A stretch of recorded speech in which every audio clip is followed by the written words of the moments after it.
Българио, на живи и на мъртви, Българио, с безброй баташки църкви, с гробища и паметници светли, с този жертвен въздух, който свети над тебе като вечен огън. Аз искам цялата да те събера в стих. Не мога. Аз искам цялата да те прегърна.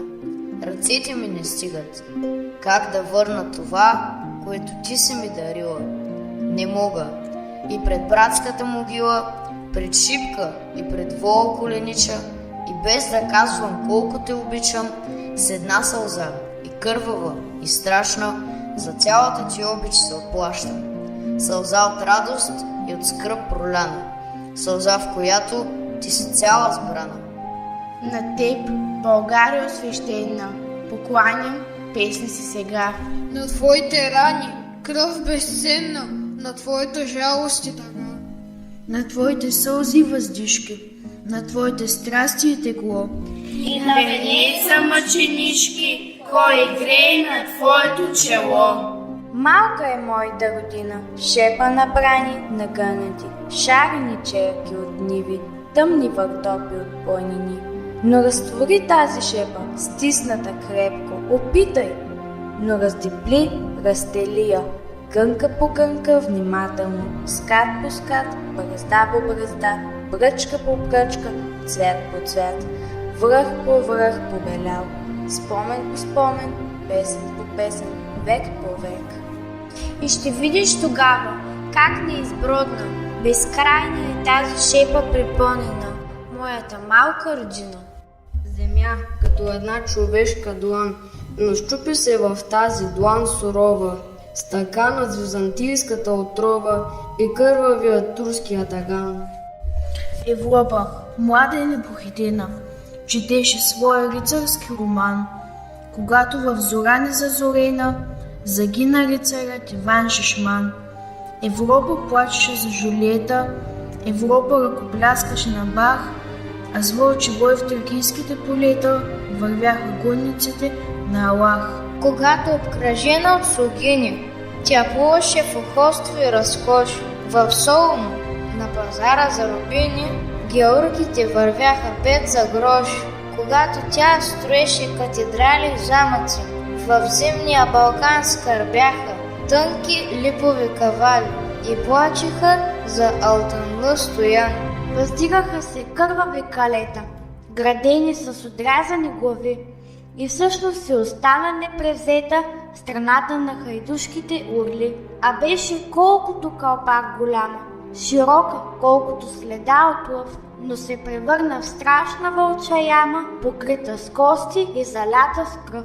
С кремаклия пушка, с проста сопа, с камък и стрела от бучиниш, дедите ни завардиха Европа и турците не стигнаха Париж.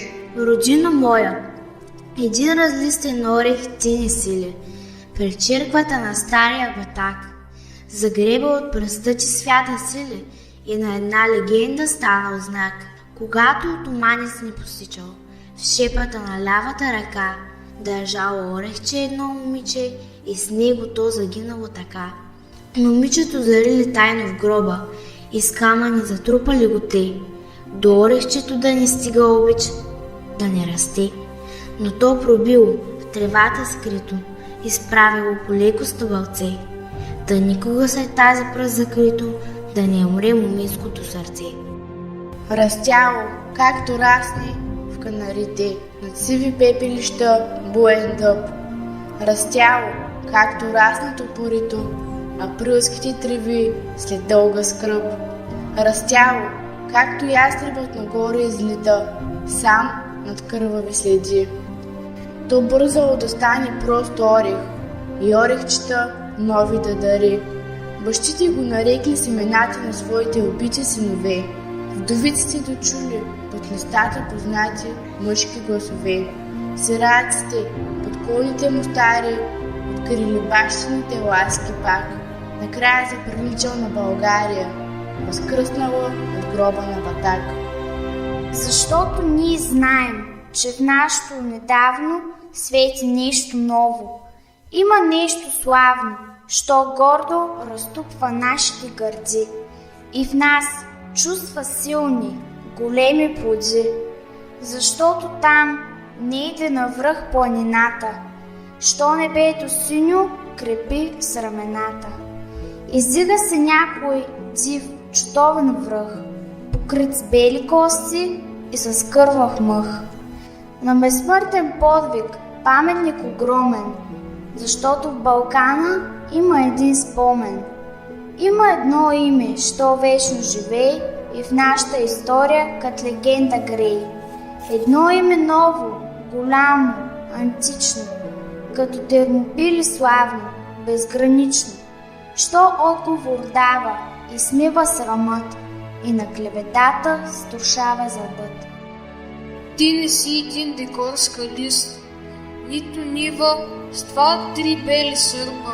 Ти не си един атлантски лист, малък като носната ми кърпа. О, аз чувствам топлата ти пръст, щом за малко стъпя върху нея. И да извървя света на кръст, пак при теб ще дойда да оживея, пак при теб ще дойда да умра. Да погледам пак на теб простора, шепа родна пръст да събера, пък тога с клепачи да затворя. Не искам чуждо слънце да ме грее, на мен ми стига радостта, че само тук за мен слава и пее, и тук ще се превърна на трева. Аз мога да обичам и да страдам, и дълго да очаквам радостта, но никога не мога да престана да те обичам, българска земя. Момчета, казвам ви го просто, по дядо Вазовски дори, че днес на вашата сила Господ Отечеството повери. Днес не е време за куршуми и нека всеки в този час се вземе само тези думи. България, това съм аз. Ти се искрата благородна, жърта на нашата съдба. На път, момчета, за свободна земя, с достойна свобода. България сега ви дава любов и вяра от сърце. На вас съдбовно се надява и вашата любов зове.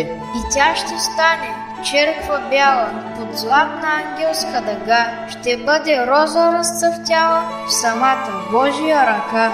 Щом стихне нещното безчинство и подир вашия оброк, възкръсне святото единство, човек, отечество и Бог. Щом всеки с душа съгласна и пълна с любородна страст си каже простичко и ясно: България, това съм аз. България, това съм аз.